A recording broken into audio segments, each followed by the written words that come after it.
கன்னி ராசிக்காரர்களுக்கு இந்த மாதம் 10ஆம் வீட்டிற்கு அதிபதியான புதன் தனது பலவீனமான ராசியான மீனத்தில் ராகு மற்றும் செவ்வாயுடன் 7ஆம் வீட்டில் இருப்பார். இதனால் உத்தியோகத்தில் உங்களின் உழைப்பு அதிகரிக்கும். நீங்கள் கடினமாக உழைக்க வேண்டும். அப்போதுதான் நீங்கள் எதையாவது சாதிக்கிறீர்கள் என்று உணருவீர்கள். எதிரிகளும் உங்களை எல்லா பக்கங்களிலிருந்தும் சுற்றி வளைக்க முயற்சி செய்வார்கள். எனவே நீங்கள் புத்திசாலித்தனமாக வேலை செய்ய வேண்டும். வியாபாரம் செய்பவர்கள் கவனமாக வேலை செய்ய வேண்டும். 7வது வீட்டில் ராகு, செவ்வாய், புதன் ஆகிய மூன்றும் சேர்ந்து உங்கள் ராசியில் மாதம் முழுவதும் கேது பகவானின் பிரசன்னம் இருக்கப் போகிறது. இதனால் வியாபாரத்தில் குழப்பம் ஏற்படலாம். உங்கள் வணிக கூட்டாளருடனான உங்கள் உறவு மோசமடையக்கூடும். அவர்களை நன்றாக நடத்துங்கள். அதனால் உங்கள் வணிகத்தை வளர்க்க நீங்கள் ஒன்றாக வேலை செய்யலாம். 5ஆம் வீட்டில் அதிபதியான சனி பகவான் தனது சொந்த ராசியான கும்பத்தில் 6ஆம் வீட்டில் அமர்ந்து கடினமாக உழைக்க வைப்பார்.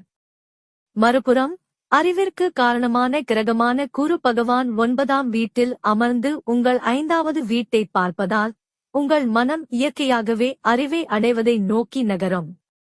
நீங்கள் பாடங்களை புரிந்து கொள்ளும் திறனை வளர்த்துக் கொள்வீர்கள் மற்றும் உங்கள் சவால்களை புறக்கணித்து உங்கள் கல்வியில் கவனம் செலுத்த முடியும். இது உங்களுக்கு இனிமையான முடிவுகளை பெறுவதற்கான வாய்ப்புகளை வழங்கும். 4ஆம் வீட்டின் அதிபதியான குரு 9ஆம் வீட்டில் இருப்பதால் உங்கள் குடும்பத்துடன் புனித யாத்திரை செல்ல திட்டமிடலாம். இதனால் வீட்டில் மகிழ்ச்சியும் அமைதியும் உண்டாகும். உங்கள் ராசியில் குரு பகவான் தாக்கத்தால் குடும்ப உறுப்பினர்களுக்கு இடையூறு ஏற்படாத வகையில் நல்ல முடிவுகளை எடுப்பீர்கள். 5ஆம் வீட்டில் குரு பகவானின் பார்வை உங்கள் அன்பை அதிகரிக்கும்.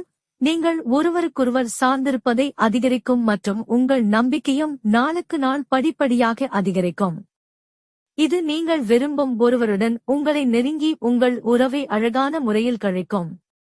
உங்கள் ராசியில் கேது மற்றும் 7ஆம் வீட்டில் ராகு, செவ்வாய், புதன் போன்ற கிரகங்களின் செல்வாக்கு ஈகோ மோதல்கள் மற்றும் வார்த்தை போரை உருவாக்குவதை விட்டுவிடாது. இதன் காரணமாக உங்களுக்கும் உங்கள் மனைவிக்கும் இடையே மனக்கசப்பு அதிகரிக்கும் மற்றும் உங்கள் திருமண வாழ்க்கை சிக்கலில் சிக்கலாம். இந்த சூழ்நிலைகளை நீங்கள் கையாள வேண்டும். இதனால் எந்தவிதமான சர்ச்சையும் அதிகரிக்காது. இல்லையெனில் அது வெகு தூரம் செல்லலாம். 6ஆம் வீட்டில் சனி, 7ஆம் வீட்டில் ராகு, செவ்வாய், புதன் மற்றும் 8ஆம் வீட்டில் சுக்கிரன், குரு ஆகியோர் இருப்பதால் உங்களுக்கு நிதி சவால்கள் காத்திருக்கும். உங்கள் செலவுகள் பெருமளவில் அதிகரிக்கும். இது உங்கள் கட்டுப்பாட்டிற்கு அப்பாற்பட்டதாக இருக்கும். இருப்பினும் வருமானம் மிகவும் சாதாரணமாக இருக்கும் என்பதால் நீங்கள் தொடர்ச்சியான முயற்சிகளை மேற்கொள்ள வேண்டும். ராசி அதிபதியான புதன் ராகு மற்றும் செவ்வாயுடன் சேர்ந்து அதன் மிக குறைந்த ராசியான மீன ராசியில் இருப்பார். இது ஆரோக்கியத்தில் மோசமடைவதை தெளிவாக குறிக்கிறது. எனவே உங்களை எவ்வாறு ஆரோக்கியமாக மாற்றுவது என்பதில் நீங்கள் மிகவும் கவனமாக இருக்க வேண்டும். இதற்கு காலை நடைப்பயிற்சி மேற்கொள்வது நல்லது.